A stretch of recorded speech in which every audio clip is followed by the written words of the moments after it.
Herkese merhabalar. Pelin'in İlmek Evi kanalına hoş geldiniz. Bugün sizinle bu güzel burslu çantanın yapılışını paylaşacağım. Yapılışı bana göre çok basit.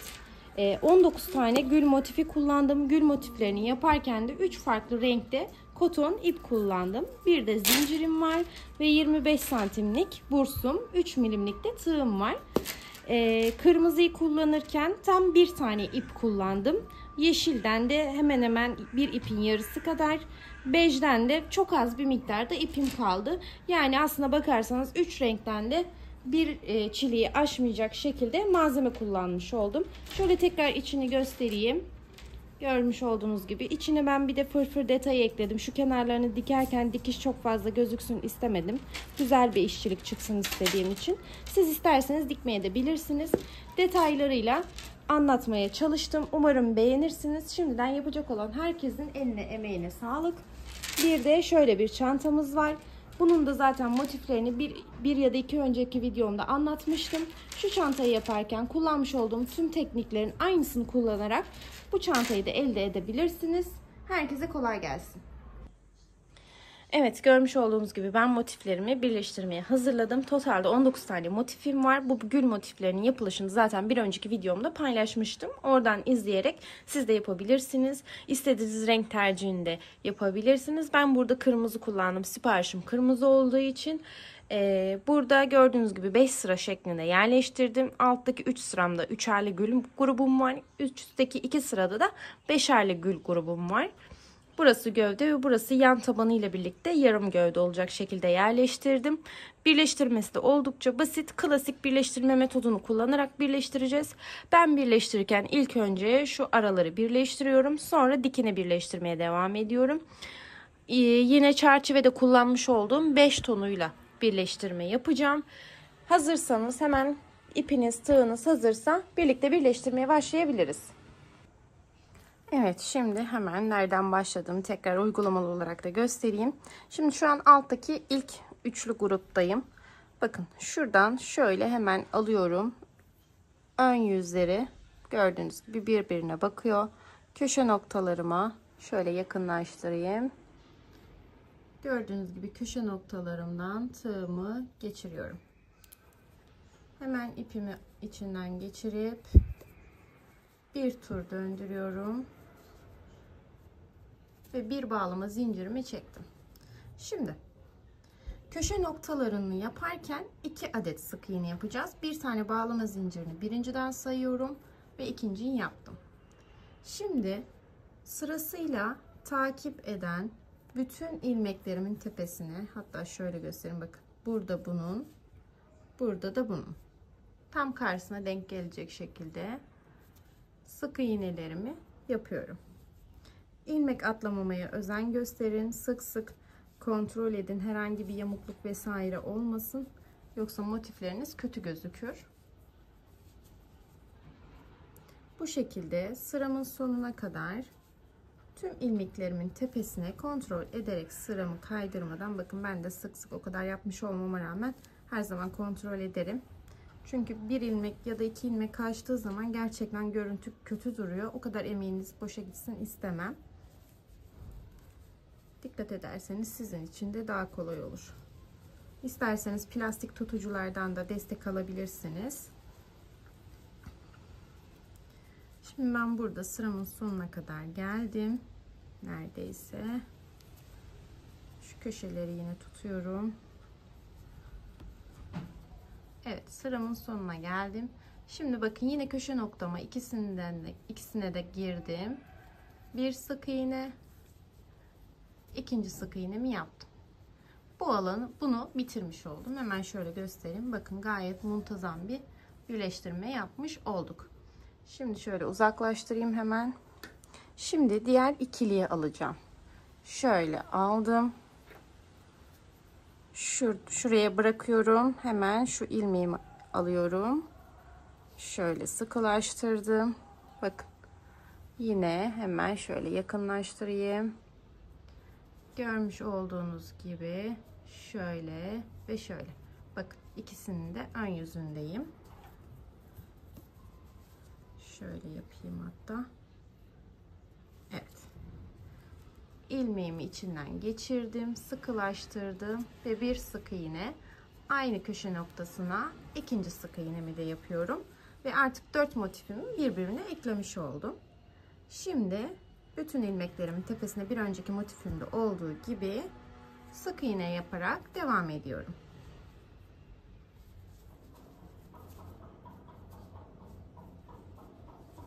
Şöyle hemen ben de kontrol edeyim.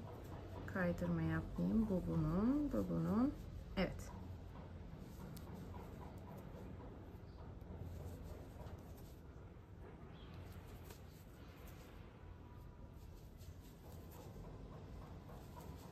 Sıramın sonuna kadar bu şekilde ilerleyip diğer üçüncü parçalarımı da birleştirdiğimde artık alt kattaki 2 sıralık grubu birleştirmiş olacağım.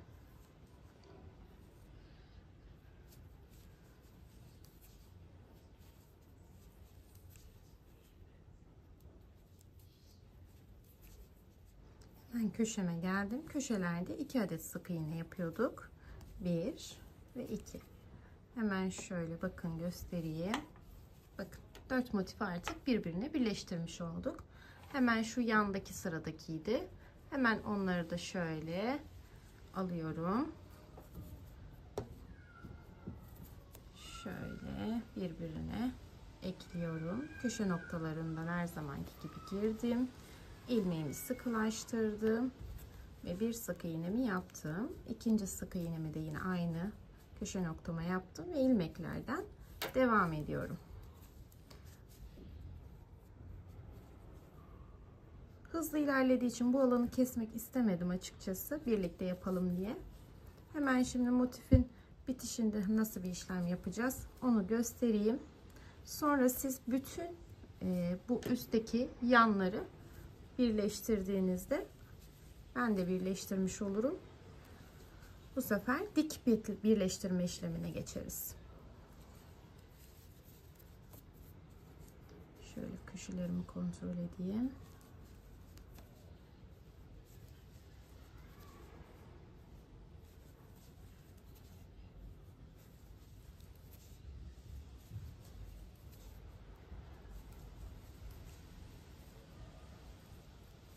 Evet, köşe noktama geldim. 2 adet sık iğne. Evet, görmüş olduğunuz gibi ben alttaki 6 motifimi birleştirdim. Bu arada bitirirken şurada videoda bir sıkıntı oldu. Orayı çekemedim. Son 2 tane sık iğnemizi yaptıktan sonra bir bağlama zinciri yapıp ipimizi kesiyoruz. Ve bu şekilde alttaki 2 sıramızı birleştirmiş oluyoruz. Şimdi 3. sıramızı birleştirmeye geçeceğiz. Onu nasıl yapacağız? Şurada görmüş olduğunuz gibi 3 tane motifim var.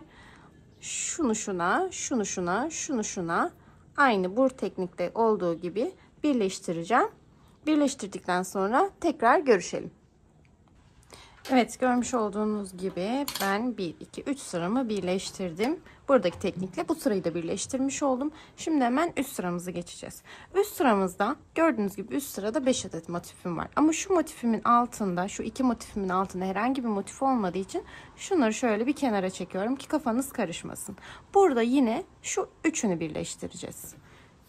Hemen şöyle ne demek istediğimi anlatayım. Hemen direkt bakın 2 tanesini yana çektim.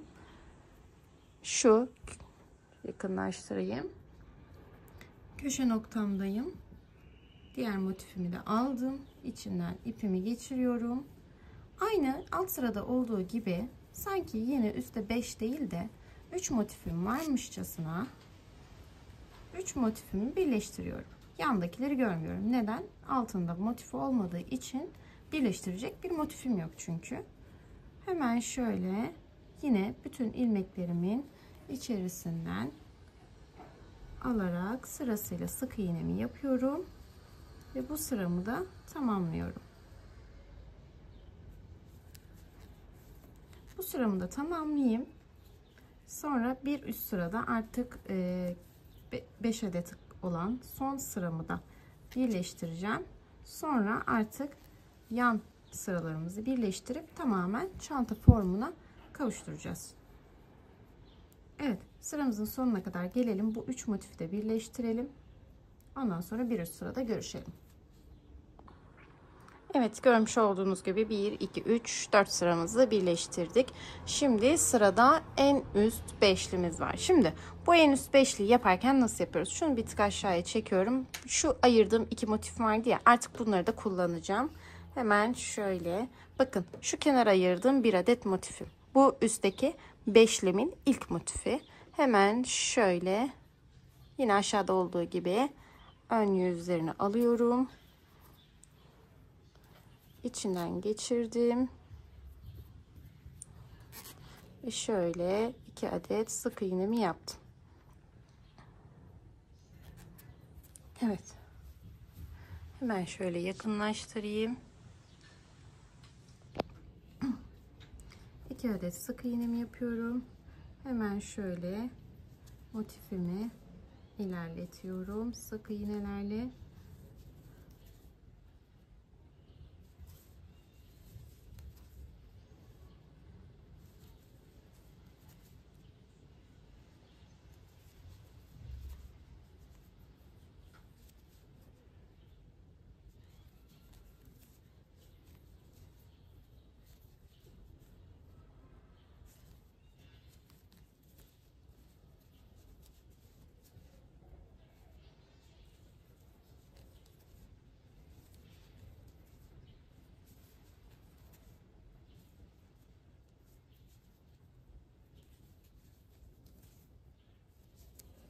Evet, neredeyse motifimin sonuna kadar geldim. Hemen şöyle üstün körü göstereceğim size.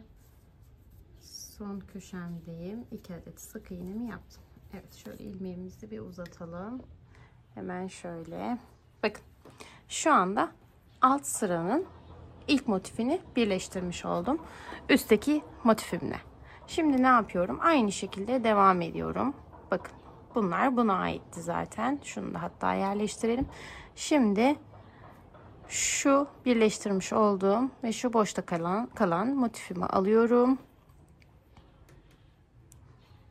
Şöyle ilmeğimi de aldım. Bakın, bu ayrı ikili.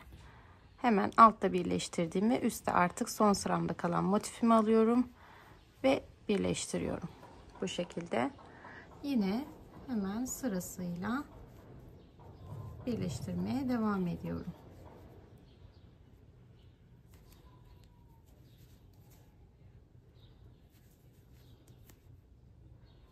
Şimdi hemen şöyle kabataslak ne yapmanız gerektiğini anlatayım. Bakın, ilmeğimi uzatayım. Şöyle yerleştireyim. Şu 2 tanesini birleştirmiştik. Ben şu an şu kısımdayım. Şu ikisini birleştirmiştik. Ben şu an şu kısmı birleştirme aşamasındayım. Zaten şu alt sıra gördüğünüz gibi birleşik. Şunlar da ayrı kalanlar, artık birleştirilmesi gerekenler. Yine bu sırayı bu şekilde ilerletiyorum. Burayı da birleştirip böyle birleştirip ipimi kesiyorum. Artık dik birleştirme aşamasına geçeceğiz. Şimdi şurayı komple bitirelim. Bitirdikten sonra görüşelim. Bakın, ben şu an üstteki 1, 2, 3, 4 motifimi birleştirdim. Şu an şuradayım tam olarak. Hemen şu 2 motifimi de birleştireceğim. Yine bu şekilde tuttum. İlmeğimi sıkılaştırıyorum. 2 köşe noktamdan geçiyorum. Evet, 2 sık iğnemi yapıyorum. Evet, bu şekilde beşincileri de birleştirmiş olduk. Artık birleştirmemiz gereken farklı bir motif vesaire kalmadı. Şimdi bu motiflerimizle sıramızın sonuna kadar gelelim. Bitirdikten sonra bir bağlama zinciri çekip ipimizi keselim. Daha sonra artık dikine birleştirme işlemine geçebiliriz. Evet, görmüş olduğunuz gibi yan birleştirme işlemimiz bitti. Artık dikine birleştirme işlemine geçeceğiz. Bunu nasıl yapacağız? Hemen şöyle göstereyim. Şimdi ilk önce şu alanları bir kenarda duracak. Yine bir önceki bölümde yaptığımız gibi. İlk önce şu görmüş olduğunuz 2 uzun arayı birleştiriyoruz. Hemen birleştirmeye başlayalım. Şöyle bakın, en alttan tuttum. Köşe noktama ipimi geçiriyorum. Bir tur ipimi döndürdüm. Bir bağlama zincirimi çekiyorum. Şöyle alırsam daha rahat göreceksiniz. Bakın, bu alanı birleştireceğim. Hemen yakınlaştırayım. Evet. Şöyle. Bu dik birleştirme işleminde tek farklı olacak olan şey, aslında göstermeme gerek yok. Sadece o kısım için şu an göstereceğim size. O da pot durmaması için yapılan bir şey. Önemli bir işlem. O yüzden göstereceğim. Hemen şöyle motif birleşim yerime kadar geleyim hızlıca.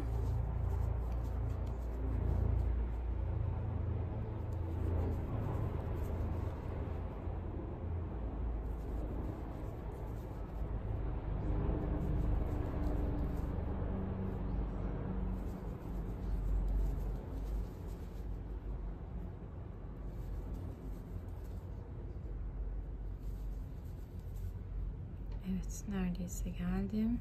Son 2. Evet. Bakın. Şimdi köşe noktama kadar geldim. Köşe noktamda ne yapıyordum? 2 adet sık iğne yapıyordum.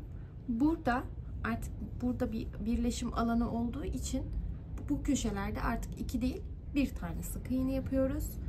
Onun yerine bir zincir çekiyoruz. 2'yi 1'e düşürdük ya. Bir sık iğne yapıp bir zincir çekiyoruz. Hemen diğer köşe noktamıza batıyoruz ve bir sık iğnemizi yapıyoruz. Şimdi aynı şekilde devam ediyorum sık iğnelerime. Şöyle bakayım, kontrol edeyim ben de. Evet. Hemen bir iki tane ilmek yapayım. Size o alanı göstereceğim. Evet, şöyle uzatayım ilmeğimi. Bakın. Muntazam durması için biz bunu yapıyoruz. Pot durmaması için ayrıca. Bakın, normalde şu köşeleri yaparken 2 sık iğne yapıyorduk bol olduğu için. Şimdi dikine birleştirme işlemini yaptığımızda şu çizgi artık elimizin altında olduğu için burası böyle çıkıntılı dururdu 2 sık iğne yapsaydık. O yüzden biz bu sık iğneyi teke düşürüyoruz. Onun yerine bir zincir çekip diğer köşeme geçiyorum. Orada da bir sık iğne yapıyorum. Şimdi buraya kadar geleceksiniz. Yine bu köşe noktasına bakın. Şurada bir sık iğne, bunun üzerine tekabül eden bir zincirimizi çekeceğiz. Hemen şu köşe noktasına yine bir sık iğne ve yine bütün ilmeklerime sık iğne yaparak devam edeceğim. Bunu her aşamada bu şekilde yapacağım. Şu sonda ve ilk başlarken 2 sık iğne yapabilirsiniz. Sonda ve ilk başlarken. Bunda da yine bitirirken 2 sık iğne yapıyoruz. Bir bağlama zincirimizi çekip ipimizi kesiyoruz. Şimdi her şey anlaşıldıysa şöyle yine göstereyim ben motiflerimi. Şu dikine olan kısımdaki birleştirmeyi yapalım. Sonra da şurayı yapalım. Bitirdikten sonra buluşalım. Evet, şu an yan ve dik olmak üzere tüm birleşim aşamalarımızı tamamladık. Artık çantamızın yan kısımlarına geçebiliriz. Yan kısımlarına başlarken ilk önce şurada görmüş olduğunuz 2 parçam var, 2 adet. İlk önce sağ ya da sol, nasıl isterseniz, ben sağdan başlayacağım. Şu alandan birleştirmeye başlayalım. Hemen ipimi alıyorum. Bakın şu kısmı görüyorsunuz. Şöyle çevireyim hatta. Şu ikisini bu ikisine birleştireceğiz. Hemen köşe noktalarımdan girişimi yapıyorum.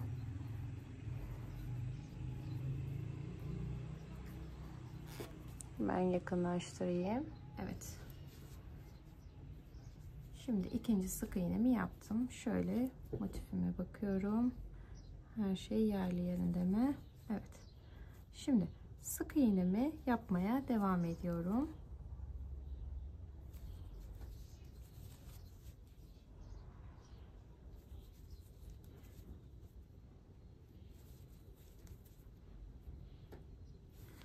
Bu yan kısmı yaparken kesmeyeceğim. Birlikte yapalım. En ince ayrıntısına kadar elimden geldiği kadarıyla göstermek istiyorum size de.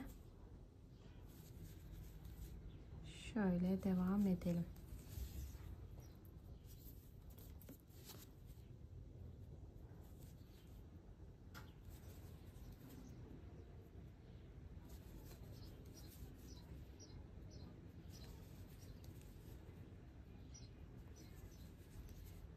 Evet, köşe noktama geldim. Şimdi köşe noktamda ne yapıyordum? Bir adet sık iğnemi yaptıktan sonra bir zincirimi çekip şu bir sonraki köşe noktama geçip bir sık iğnemi yaptım. Şimdi aynı şekilde bütün ilmeklerimin tepesine sık iğneme devam edeceğim.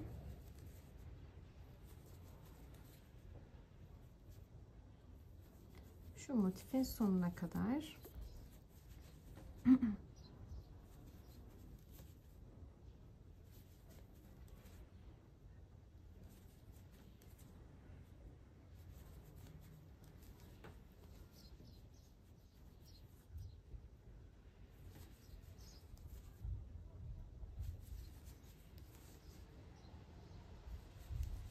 Evet, neredeyse yaklaştım sonuna. Bakıyorum. Evet. Son bir alanım kaldı. Şöyle köşeleri tutalım.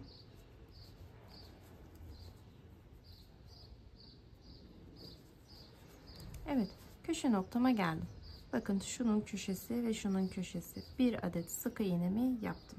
Şimdi biz nereyi birleştirmiş olduk? Şu beşinciyi birleştirmiş olduk. Şu alttaki de üçlü. Şöyle tutacak olursam tamamlayabilirim. Şimdi bunu buraya birleştireceğim. Sonra da bu iki kısmı bu yana birleştireceğim. Hemen ne demek istediğimi söyleyeyim. Bakın. Şimdi biz şu iki motifi birleştirdik.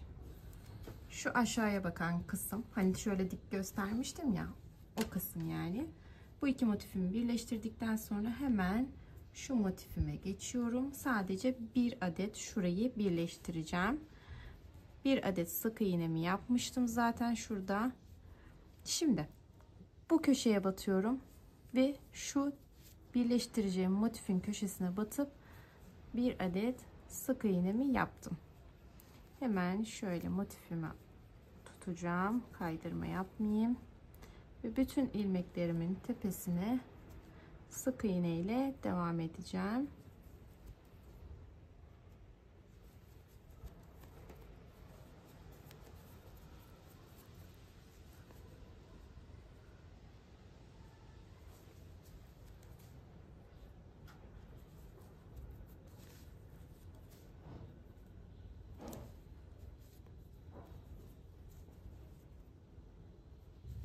Evet.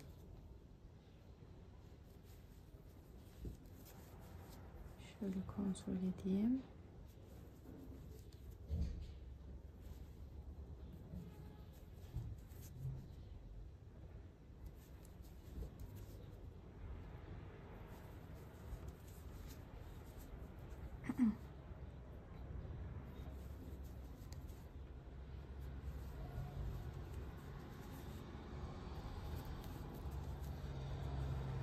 Evet, köşe noktama kadar geldim. Son iki ilmeğimi de yapıyorum. Şimdi bakın köşe noktamdayım. Bu ve altta birleştirmiş olduğumun köşesine battım. Bir adet sık iğnemi yaptım. Şimdi bakın şu alanı birleştirmiş oldum. Şimdi geriye kalan iki alanı şöyle birbirine birleştirdiğimde çantamın yan tarafını elde etmiş olacağım.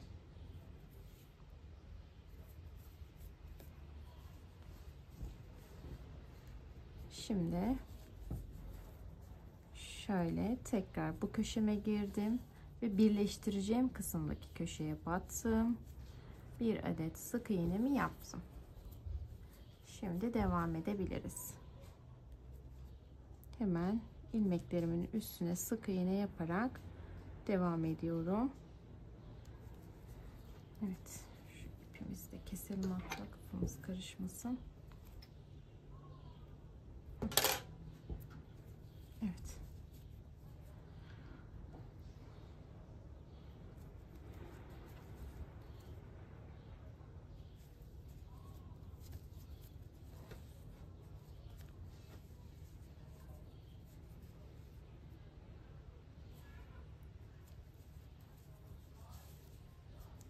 Şimdi sıramızın sonuna kadar bu şekilde ilerleyelim. Sıramızın sonundaki son köşeye 2 adet de sık iğnemizi yapalım. Bir bağlama zincirimizi çekip ipimizi keselim ve bu sırayı da bitirmiş olalım. Diğer yan sırayı göstermeyeceğim. Burada ne yaptıysak diğer yan tarafta da aynı işlemleri uygulayacaksınız zaten. O yüzden göstermeye gerek yok. Birebir aynısı. Ben de şimdi bu yan kısmımı bitireyim. Siz de bitirin. Bitirdikten sonra tekrar görüşelim. Evet, görmüş olduğunuz gibi en son şu yan kısımları yaptık. Ben diğer tarafı da tamamladım. Henüz iplerini temizlemedim. Siz isterseniz askı kısmına, daha doğrusu bursun altına gelecek olan alt kısmı yapmadan önce temizleyebilirsiniz. Dilerseniz sonra da temizleyebilirsiniz. Şimdi hemen şu yapılmışı göstereceğim. Şimdi şurada bir sıra etrafına üçlü, ikili trabzan gruplarım var. Şöyle göstereyim daha yakından. Şimdi alt çerçeveye bunu geçeceğiz. Sonra da üst sıramızı yapacağız. 6 sıra boyunca çakma trabzan yapacağız. Şimdi hemen göstereyim. Yine krem rengi ipimizi alalım.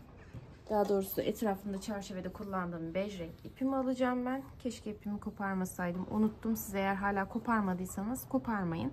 Kaldığınız yerden devam edin. Şöyle herhangi bir köşeden, bakın.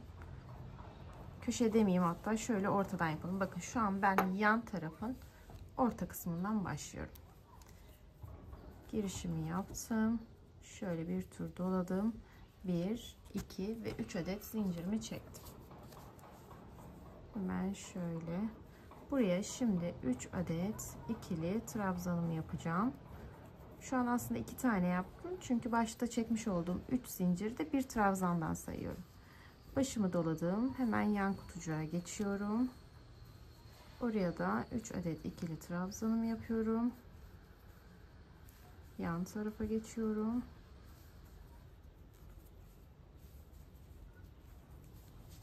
Şimdi burada yapmamız gereken işlemi söyleyeceğim size. Bakın şu birleşim alanlarına geldiğiniz zaman şu iki köşe noktası var ya. Şunu alttan bir çekeyim. Bir saniye. Kafamız karışmasın. Evet. Şu an bakın şurada iki köşe noktam var. Bu köşe noktalarına geldiğiniz zaman yine başımı doladım.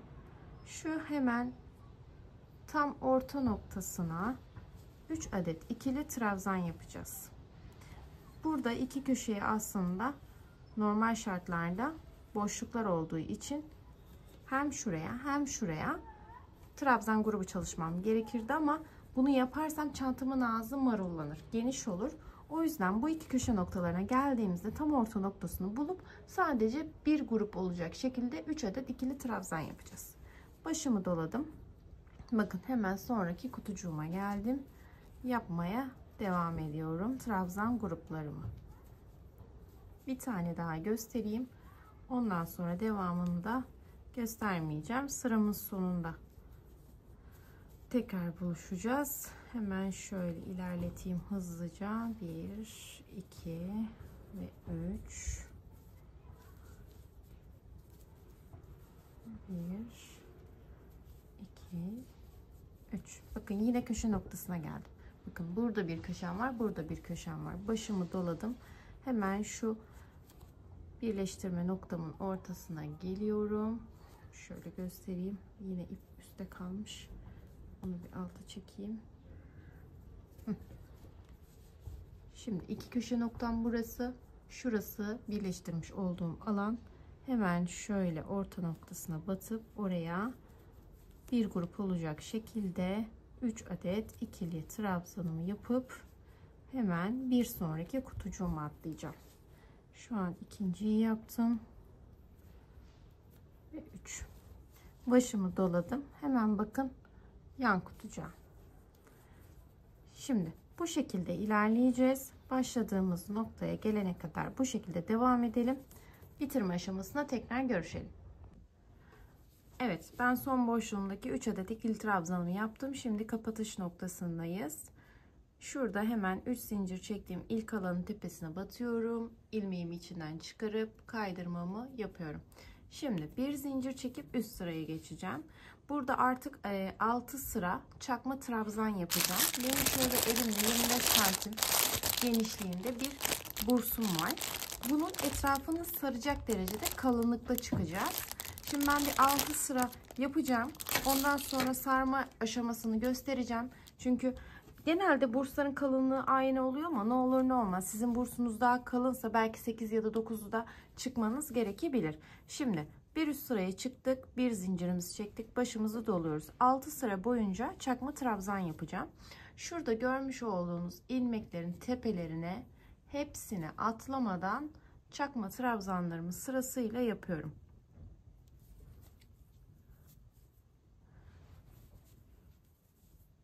Bütün ilmeklerimin tepesine çakma trabzanımı yapacağım. Bu şekilde ilerleyelim. Sıranın sonunda nasıl kapatmanız gerektiğini ve nasıl bir üst sıraya çıkabileceğinizi göstereceğim. Bu şekilde hiç atlamadan bütün ilmeklerimizin tepesine çakma trabzanımızı yaparak şimdi ilerleyelim. Bitiş noktasında tekrar görüşelim. Evet, ben gördüğünüz gibi sıramın sonuna geldim. Şimdi ilk bir zincir çektiğim alana batıyorum. İpimi içerisinden çıkarıp kaydırmamı yaparak bu sıramı sonlandırmış oluyorum. Şimdi bir üst sıraya geçmek için yine aynı şey yapacağım. Bir zincirimi çektim, başımı doladım. Hemen yanındaki ilmeğe çakma trabzanlarımı yaparak devam ediyorum. Şimdi bitiş ve başlangıç noktalarını bu şekilde size göstermiş oldum. Şu an ikinci sıradayız. Bu işlemi 6 kez tekrarlayacağız. Yani totalde 6 sıra öreceğiz. Bitirdikten sonra ipinizi koparmayın. Dediğim gibi bursunuzun kalınlığına, inceliğine göre artırıp azaltmanız gerekebilir sırayı. Nasıl bunu saracağınızı göstereceğim. Ona göre dediğim gibi artırıp eksiltebilirsiniz. Ben şu an 6 sıra öreceğim. 6 sıranın sonunda görüşelim. Evet, ben şimdi 6 sıramı görmüş olduğunuz gibi tamamladım. Şöyle hemen bursumu elime alıyorum. Bakın şöyle yapıyoruz.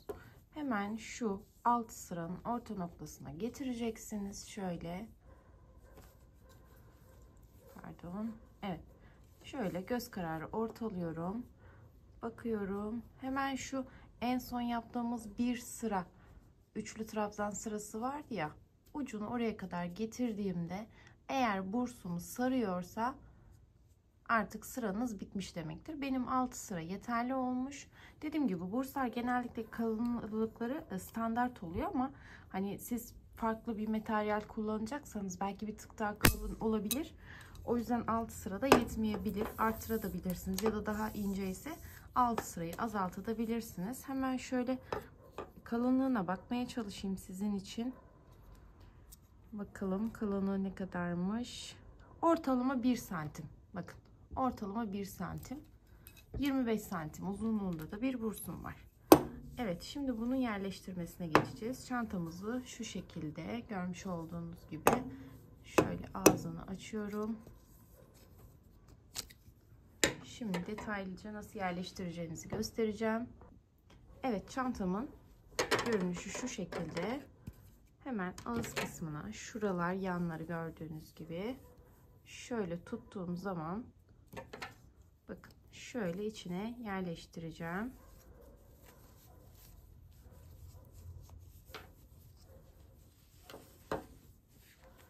Evet. Gördüğünüz gibi tam yetiyor. Yani 25 santimlik bir bursa bu kadar çerçeve yetiyor. Hemen şöyle yapacağım. Şimdi buralar yan sıralar. Şu görmüş olduğunuz iki motif yan sıra. Hemen bunun orta noktasını bulup şuraları işaretleyeceğim ben. Evet, ben şu an plastik işaretleyicilerimle işaretledim. Hemen nasıl yaptığımı da göstereyim. Bakın şurası yan kısım. Hemen şöyle göstereyim size de. Şu son yaptığımız çerçeve var ya, orayı değil şu altı sayıyorum. Bakın şu 1 2 3 4 5 5 tane burada fıstığım var. Bunları fıstık diyelim.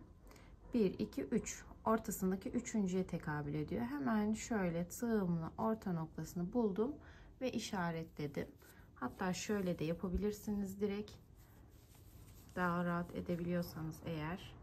Mesela şuradan şöyle şu çizgiler var ya, arka tarafında da denk gelmesi gerekiyor. Ama arka tarafı göremeyeceğiniz için zor olabiliyor. Ben o yüzden her zaman garanti olsun diye fıstıklarımı sayıp orta noktasını bulup hemen şöyle tığımla işaretlediğimde bakın şöyle orta noktasını bulmuş oluyorum. İki tarafında ben şu an orta noktasını buldum. Şimdi Bunu yapmamın sebebi bursumu yerleştirirken bakın gördüğünüz gibi yanda 2 tane vida var. Bu vidaların bulunduğu alanı buralara denk getireceğim. Bakın vidaların olduğu alana buraları denk getireceğim. Bunun sebebi düzgün bir görüntüsü olsun. Hani yamuk çap vesaire olmasın diye. Siz dilerseniz şuralardan hemen şöyle iple şöyle teyelleyebilirsiniz. Daha rahat çalışabilmeniz adına. Ben gerek duymuyorum açıkçası. Siz yine yapabilirsiniz dediğim gibi. Hemen şöyle tekrar çantamıza geçelim. Şurada görmüş olduğunuz gibi sıramızı bitirmiştik. Bir bağlama zincirini şöyle hemen çekiyorum. Ve şöyle biraz uzunca bir ip alıyorum. Çünkü dikişime geçeceğim. Hemen şöyle kesiyorum. Evet. Şöyle plastik dikiş iğnem var. Hemen şöyle içinden, pardon, önce ilmeğimi tığımdan çıkarmam gerekiyor. Şöyle çekeyim. Gülüme dolandı.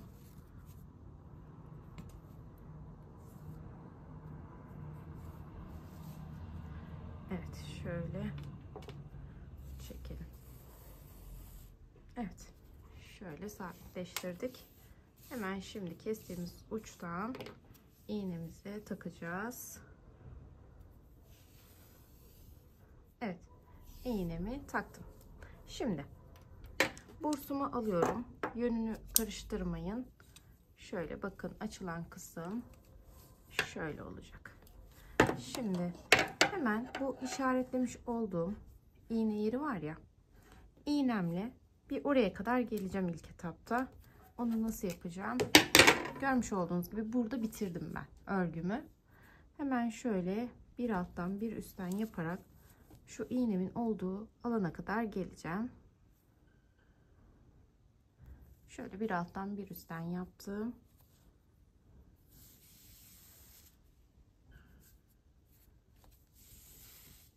Evet.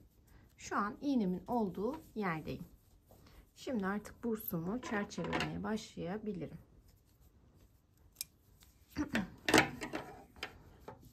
Bakın, bir damla iğnemi aynı noktaya getiriyorum. Burada görmüş olduğunuz gibi ikisini aynı eşitlikte getiriyorum. Şimdi şöyle hemen kapatacağım üzerinden ve iğnemle artık dikmeye başlayabilirim. Şu şekilde. Şimdi şurada yapmış olduğumuz en son çerçeve var ya, hemen onun bitiş noktasından alıyorum.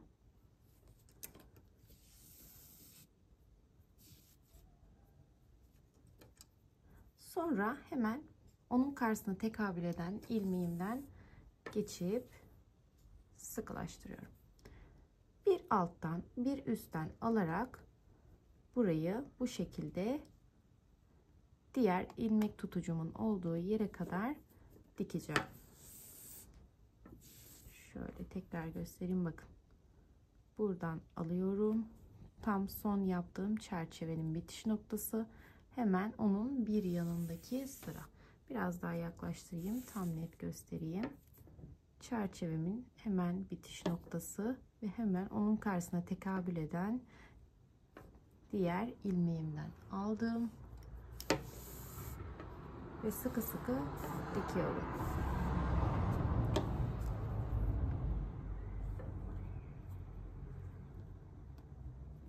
Bu şekilde dikerek ilerleyeceğiz. Nereye kadar geleceğimizi göstereyim size hemen.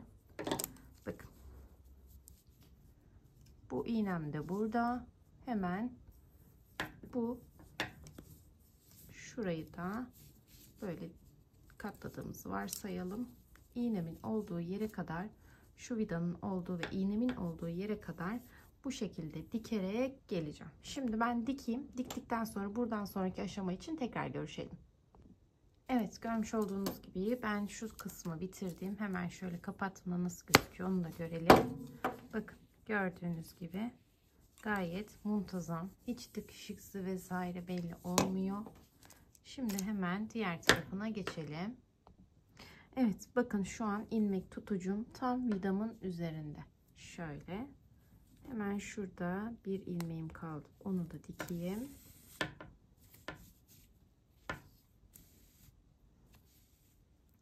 Şimdi ilmek tutucumdaki ilmeği de şöyle alarak dikiyorum. İlmek tutucumu çıkarıyorum artık. Evet. Şimdi kaldığım yerden devam ediyorum. Şu vidayı hiç görmezlikten gelin. Aynı şuraları nasıl diktiysek aynı şekilde devam ediyoruz. Hemen bir alttan alıyoruz. Şu takıldı. Hemen yanındaki şöyle ilmeği alıyoruz. Ve dikmeye sıkıca devam ediyoruz.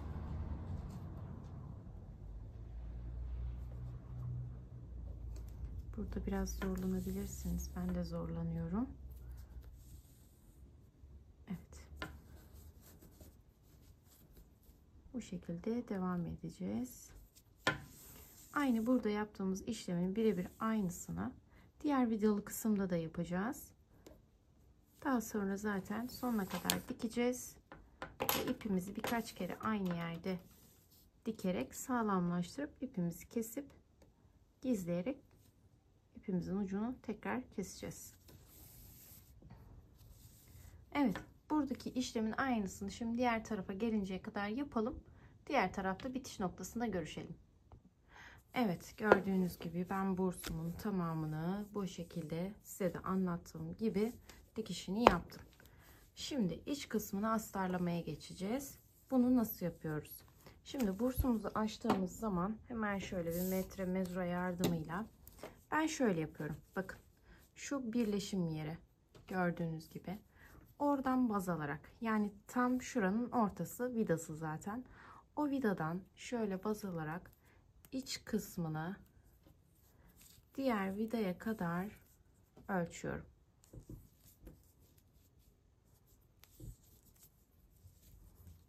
Bakalım kaç santim gelecek. Şu an tam vidanın ortasına geldim. 34 santimmiş. Yani bu vidadan bu vidaya kadar olan iç kısım 34 santimmiş. 1 santimde dikiş payıyla 35 santim. Bunu aklımızda tutalım. Şimdi iç kısma bakacağız. Hemen şu diktiğimiz alan var ya, bakın dikişi belli oluyor zaten. Oradan tutuyoruz. Şöyle umarım gösterebilirim. Şöyle aşağıya doğru kaydırma yapmadan bütün motifimizi ölçmüş olacağız. Şöyle şu an gövdedeyim. Şu an tabanı ölçüyorum. Evet, diğer gövdeye geldim. Yine bursumun dikiş yaptığım yere kadar bakın 55 santimmiş. 1 santim dikiş payıyla 56 santim. Buraya da 35 demiştik. Bakın nereden ölçmüş oldum? Şu iki vida arasını, iç kısmını ölçmüş oldum. Bir de yine şu dikiş yaptığım yerden şurayı komple atlamadan güzelce bu dikiş yaptığım yere kadar ölçmüş oldum. 56 santim çıkardım. Şimdi ben parçamı zaten öncesinde hazırladım. Şöyle 35'e 56 santimlik bir parçam var. Gördüğünüz gibi düz yüzü birbirine bakacak şekilde, içeride kalacak şekilde şu iki yanı diktim. Şimdi hemen şu kenarından birer santim kadar şöyle, tırnak ütüsü deniyor buna.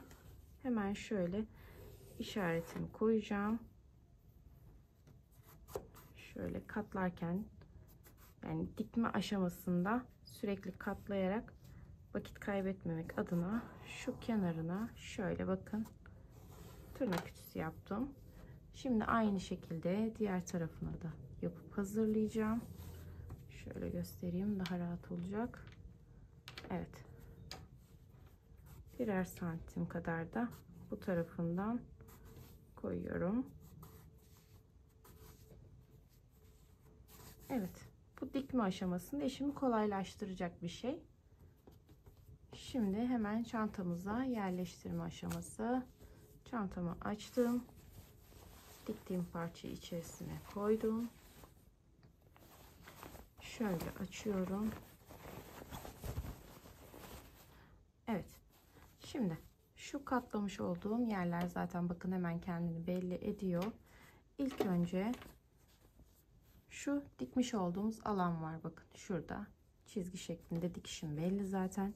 Yine şu vida elinizle hissedersiniz zaten. Hemen oraya denk gelecek şekilde, bakayım bu plastik tutucu geçecek mi oradan?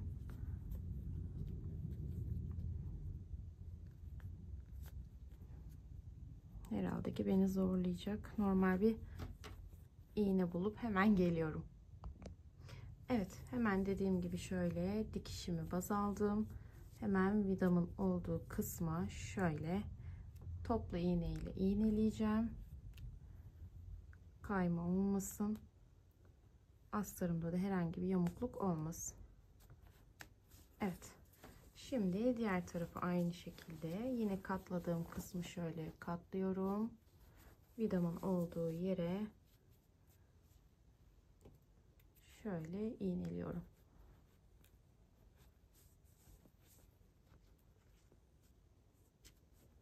Evet.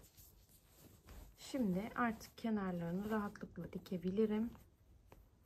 Bakın, şuralar zaten tırnak ütüsü yaptığım yerler. Hemen şöyle dikmeye başlayalım. Şöyle ipimi ilk önce alttan geçiriyorum ki ucunun düğümü belli olmasın diye. Evet. Hemen şuradan şöyle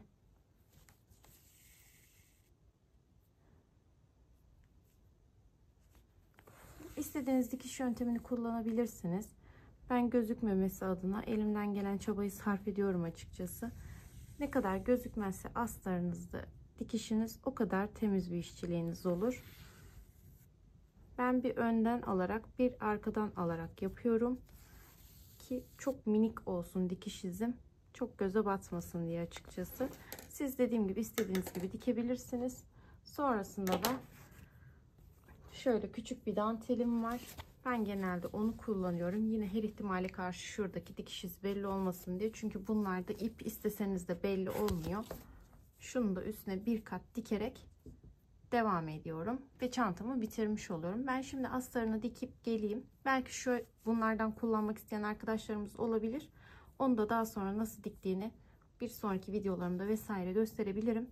Ben şimdi çantamı dikeyim. Bunu da ekleyeyim. Çantamın bitmiş halinde görüşelim. Evet, ben dediğim gibi tüm etrafını diktim. Üstüne de anlattığım gibi dantelimi, çok dikişlerim belli olmasın diye geçtim. Siz geçmeyebilirsiniz. Tercih size kalmış. Hemen şöyle içinde göstereyim. Bakın gayet muntazam duruyor. Siz isterseniz kumaşınızın altına tela vesaire de kullanabilirsiniz. Daha tok durması adına. Kapattığımızda da hemen bakın şöyle biraz daha kameramı uzaklaştırayım. Bakın böyle duruyor. Şöyle ellerimizle düzeltelim hatta. Evet. Şu iki gül yanda duracak. Görmüş olduğunuz gibi gayet şık. Yapımı da oldukça basit. Videomda anlatmıştım. Dediğim gibi 1-2 video öncesinde bunun da motifini paylaşmıştım sizinle zaten. Burada kullandığım birleştirme tekniğinin, bursunun vesaire astarının tüm yapım aşamalarının apayrısını kullanarak bu çantayı da elde edebilirsiniz. Umarım beğenmişsinizdir. Ben yaparken keyif aldım. Siz de izlerken inşallah keyif almışsınızdır. Şimdiden yapacak olanların herkesin eline emeğine sağlık. Çantalarımı beğendiyseniz kanalıma abone olmayı, videomu beğenmeyi, yorum yapmayı unutmazsanız çok sevinirim. Kendinize iyi bakın. Hoşça kalın.